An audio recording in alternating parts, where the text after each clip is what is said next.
Hello and welcome to Luigi's Mansion Mania, the show where I'll be reviewing every single Luigi's Mansion game and ranking them from best to worst. If Luigi's not your thing, maybe you'll be interested in my Mario Bros review series, where I ranked every 2D and 3D platformer, links to that in the description. To date, there have been 3 Luigi's Mansion games, and an arcade spin-off, and a few LEGO sets, and today I'll be looking at the long-awaited second game in the series, Luigi's Mansion Dark Moon.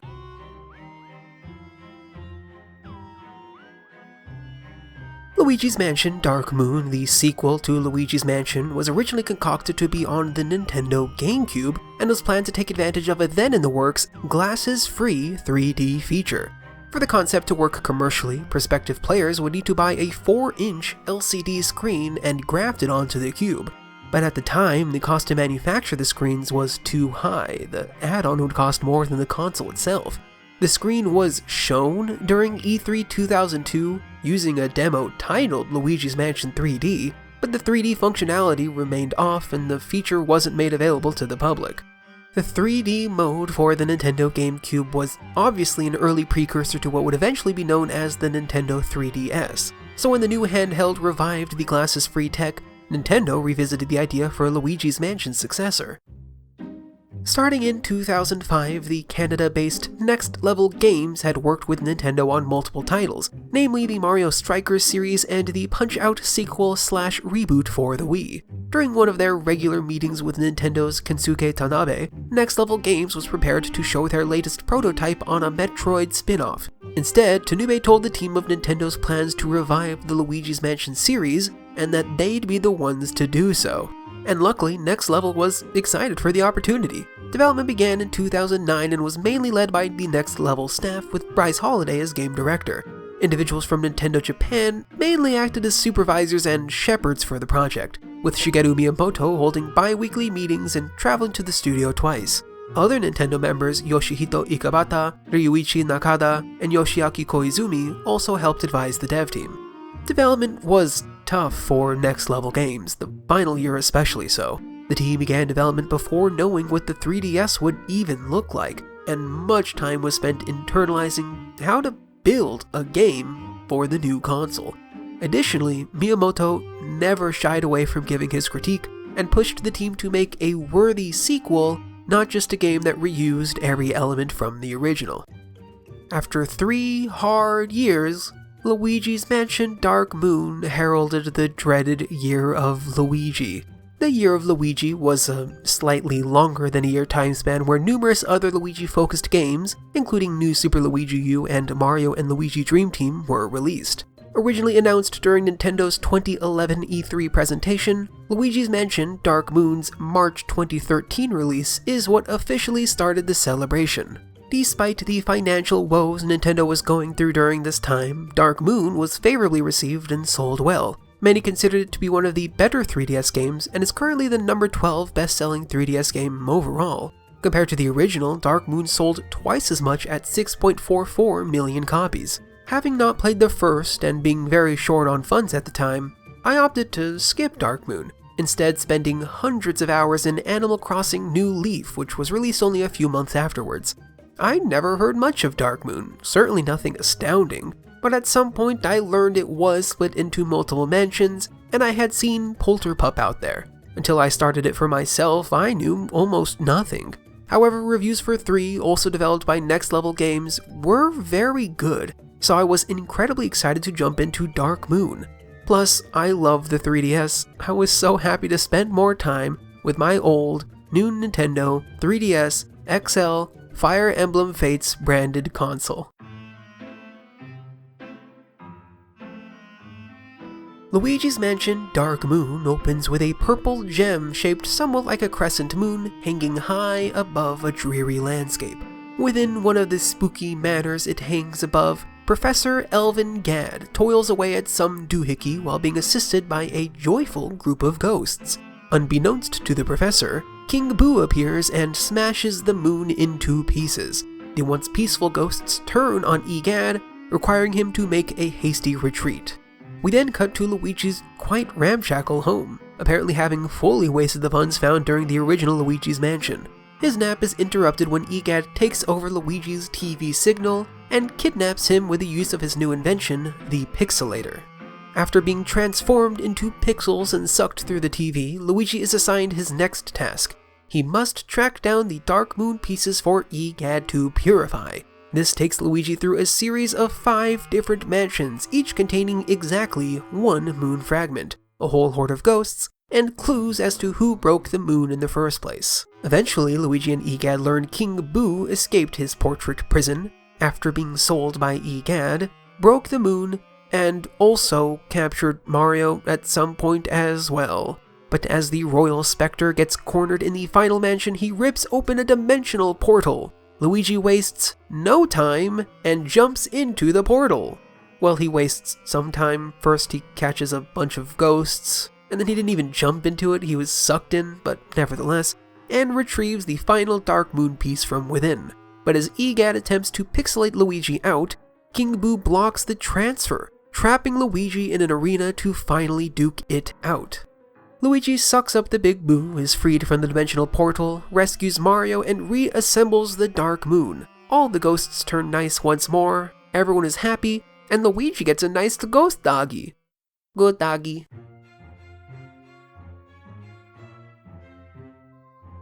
Luigi's Mansion Dark Moon, like the original, features Luigi walking around a mansion and capturing ghosts. Unlike the first, Dark Moon features 5 different mansions, and segments them with a much more video gamey solution. Each mansion has about 5 different missions that give Luigi a set goal to complete. EGAD pixelates him in, Luigi completes his goal, or at least attempts to, and then EGAD pixelates him out.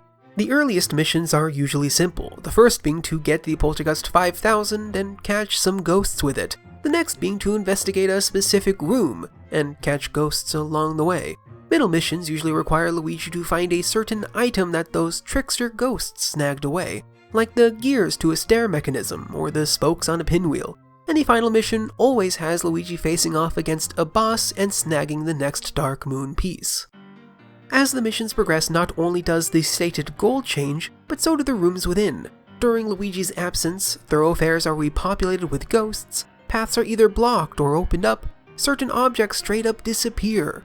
Objects that once contained money might be empty. Once empty objects might now have a rare ghost or a boo hiding within.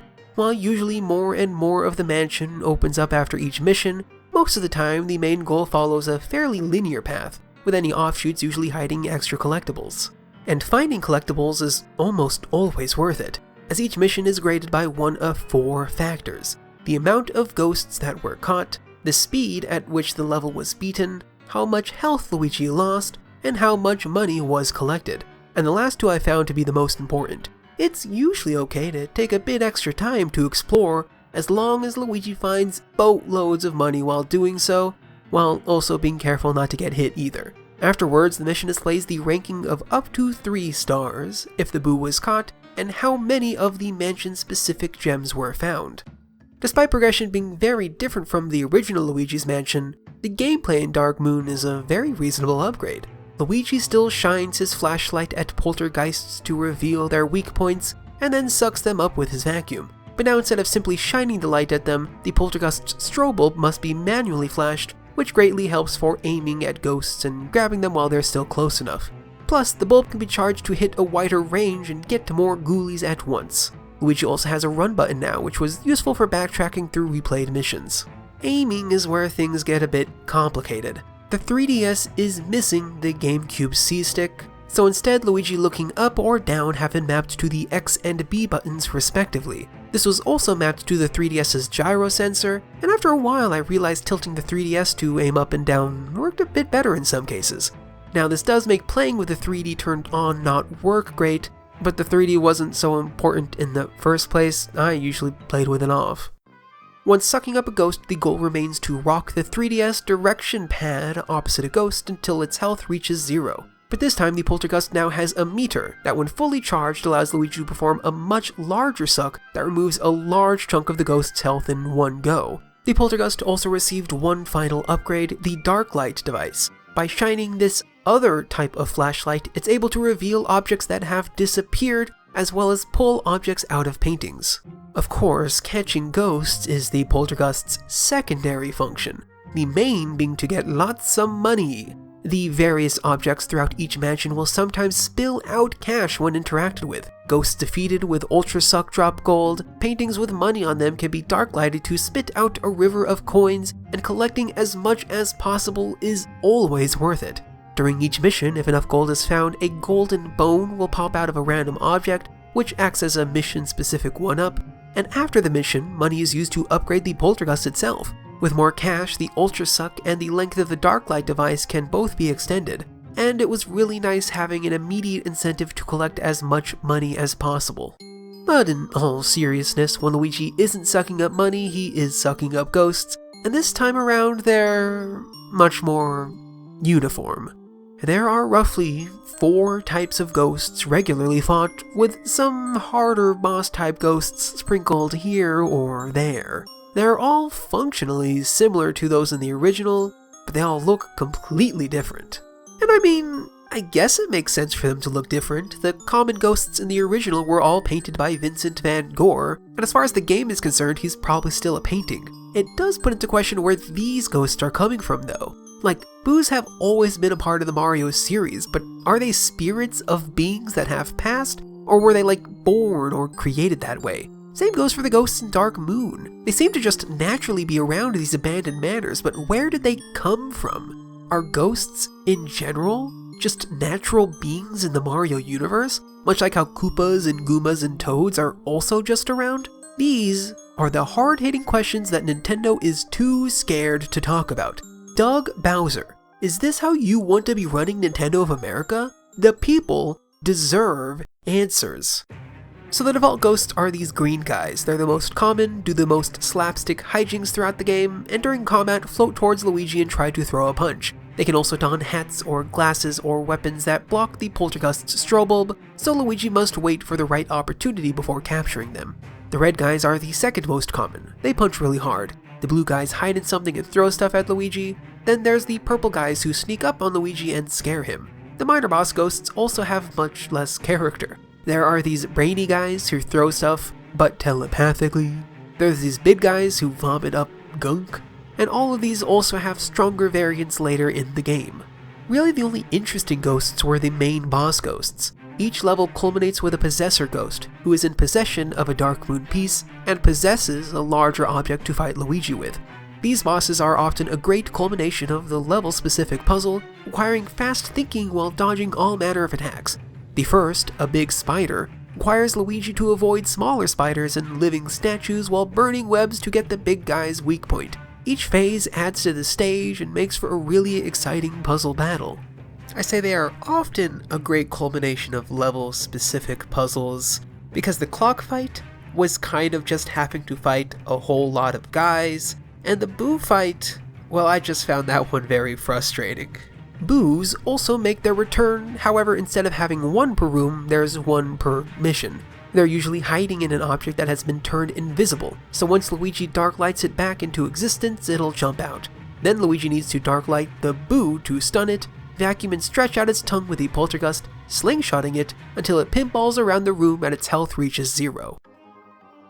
Obviously, getting all the gems, boos, and beating every level with 3 stars is enough to mostly complete the game and display 2 shiny EGAD medals on the select screen. The poltergust will be fully upgraded by this point too. But Next Level Games decided to take advantage of the Nintendo 3DS's online capabilities and added a multiplayer mode. The mode itself, the Scare Scraper, is fine. Up to 4 people can team up to explore a haunted tower with a boss every 5 floors. Unfortunately, I'm playing this game a full decade after its initial release, and there's not exactly a thriving multiplayer community right now. And of course, as of April 2024, the 3DS and the Wii U will lose all online capabilities, making this feature completely inoperable. I did play a couple times by myself, but any difficulty above normal is too tough to do solo. That being said, the existence of this mode isn't even the problem. There are dozens of special ghosts only found in the multiplayer mode. They only appear on boss floors, sans the roof, and all of them need to be caught to get the final EGAD medal, which is to say, I'm pretty sure I'm out. Unless I can get them all on single player normal mode? let me know if I can get them all on single player normal mode, and if I can, I might have to make an update to this video down the line. But for now, I'll have to be happy with the 2 medals. At least the Luigi statues for collecting all the gems look pretty cool. Dark Moon is a really weird sequel to Luigi's Mansion. One of the highlights of the original was opening a new room and being surprised to see what type of new guy would be there. Dark Moon rids the game of that nigh completely. Not only is every room filled with the same guys every time, but rooms are visited over and over and over again.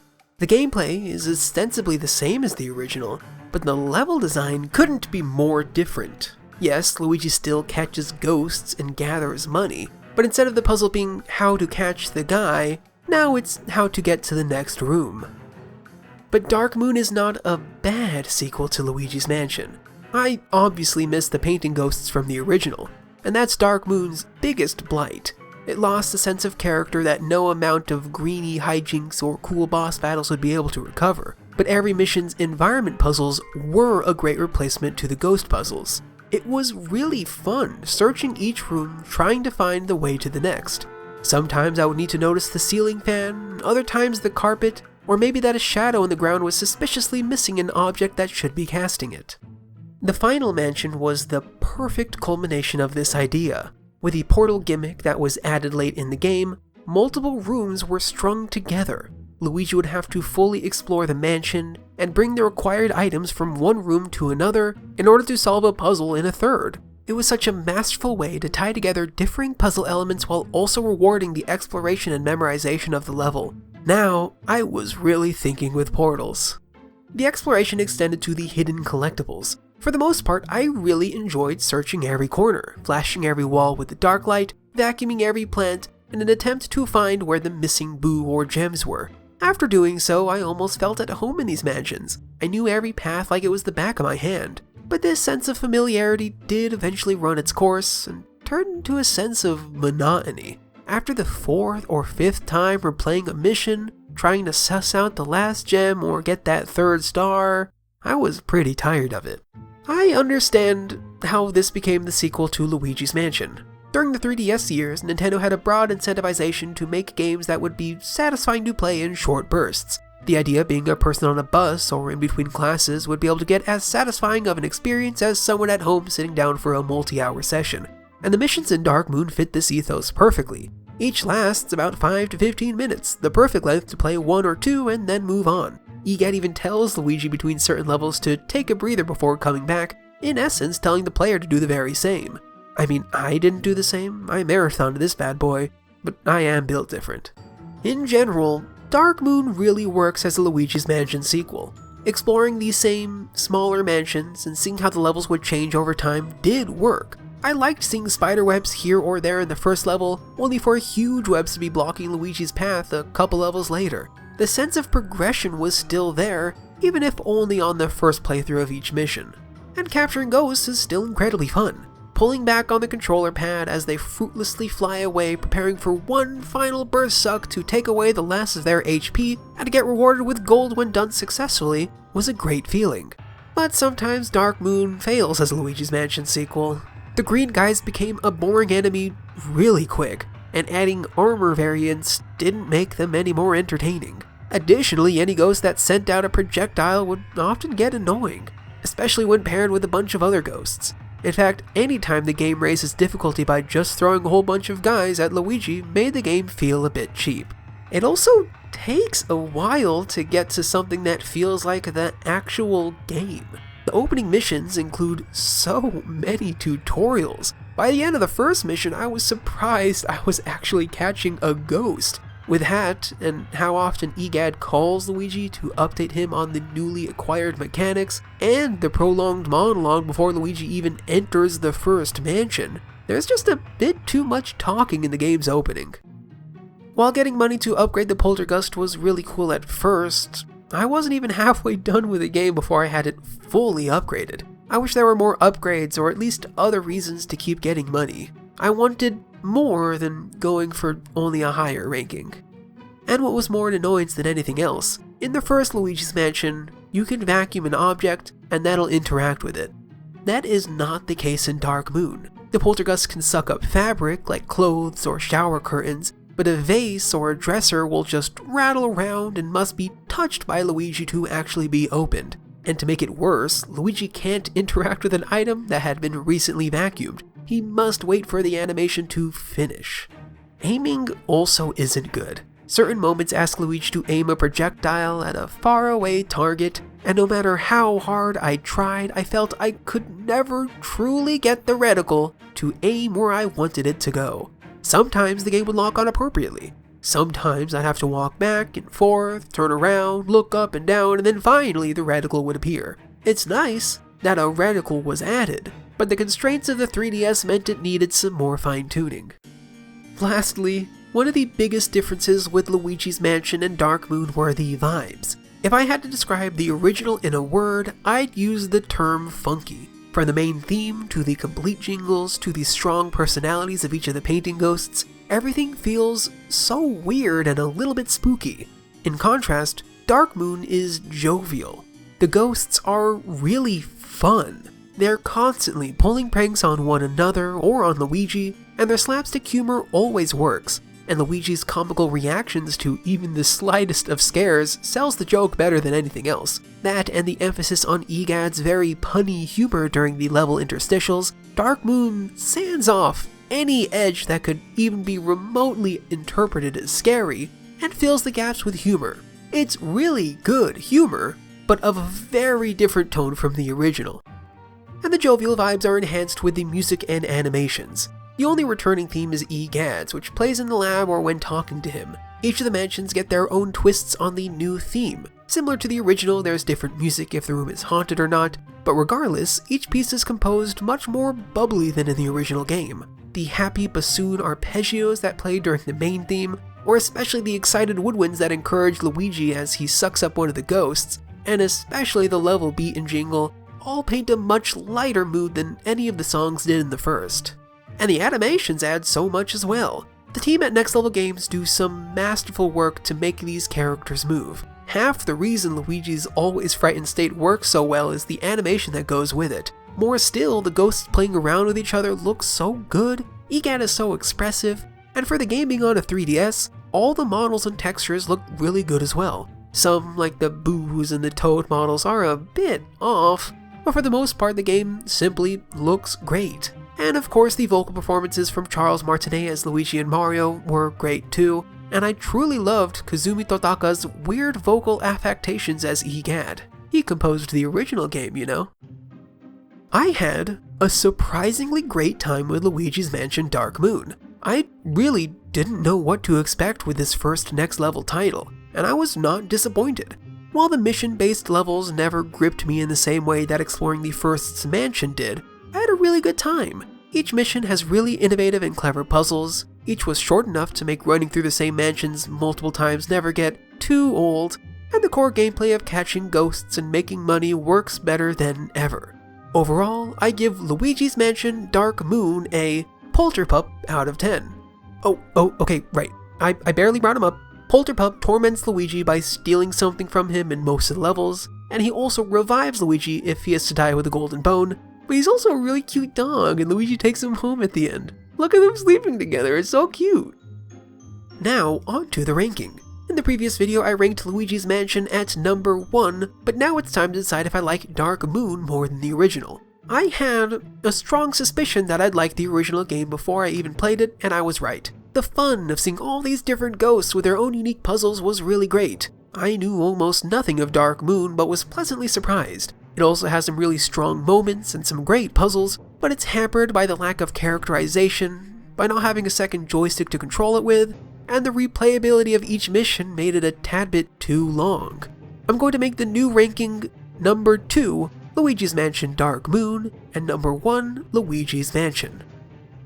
So now for the elephant in the room. Luigi's Mansion 2, the HD port of Luigi's Mansion Dark Moon, is coming out some number of months after the publishing of this video. I'm really excited to see how it plays now that it'll have the proper second joystick, but I'll have to figure that out later, maybe in some bonus video down the line. But for now, it's time to move on to next level's next entry in the Luigi's Mansion series.